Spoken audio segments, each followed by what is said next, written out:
హయాంలో తిరుమల లడ్డూలో రసాయనం వ్యవహారం నేపథ్యంలో టీటీడీ అప్రమత్తమైంది. నెయ్యి కొనుగోలు విధానంలో పలు మార్పులు చేసింది. రవాణా సమయంలో నెయ్యి నాణ్యత దెబ్బతినకుండా ఉండేందుకు నిబంధనల్లో టీటీడీ కీలక మార్పులు చేసింది.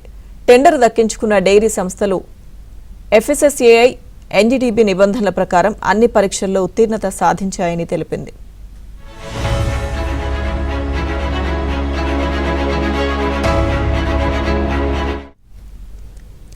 ఆవు నెయ్యి విషయంలో ఎన్డీడీబీ నిపుణులు సూచించిన ధరను పరిగణలోకి తీసుకున్నామని, టెండర్ కేటాయింపులు అత్యంత పారదర్శకంగా జరిగాయని టీటీడీ వివరించింది.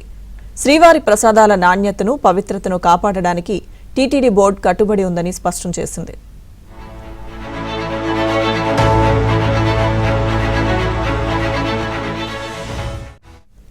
రెండు 2024 నుంచి నందిని డెయిరీని తప్పించారనే ప్రచారంలో వాస్తవం లేదని టీటీడీ తెలిపింది. మొత్తం 7 టెండర్లలో 4 నందిని డెయిరీకి దక్కాయి. ప్రస్తుతం అవసరమైన నెయ్యిలో 62% ఈ సంస్థ సరఫరా చేస్తోంది.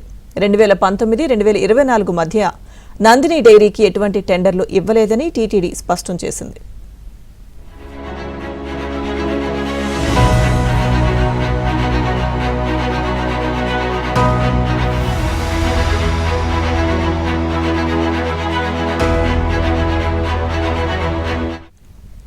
ఇందాపూర్ డెయిరీకి మాత్రమే టెండర్ ఇచ్చారనేది అవాస్తవమని టీటీడీ పేర్కొంది. 7 టెండర్లలో ఈ సంస్థ కేవలం 2 మాత్రమే దక్కించుకుందని, మొత్తం 10 లక్షల కిలోల నెయ్యి సరఫరాకు ముందుకొచ్చిందని తెలిపింది. అలాగే ఇతర డెయిరీ సంస్థలకు అవకాశం ఇవ్వలేదన్న ఆరోపణలపై టీటీడీ క్లారిటీ ఇచ్చింది. నాణ్యతా ప్రమాణాల ప్రకారం అర్హత సాధించిన నందిని, మదర్ డెయిరీ, సంగం, ఇందాపూర్ డెయిరీలకు నెయ్యి సరఫరాకు ఆర్డర్లు ఇచ్చామని తెలిపింది.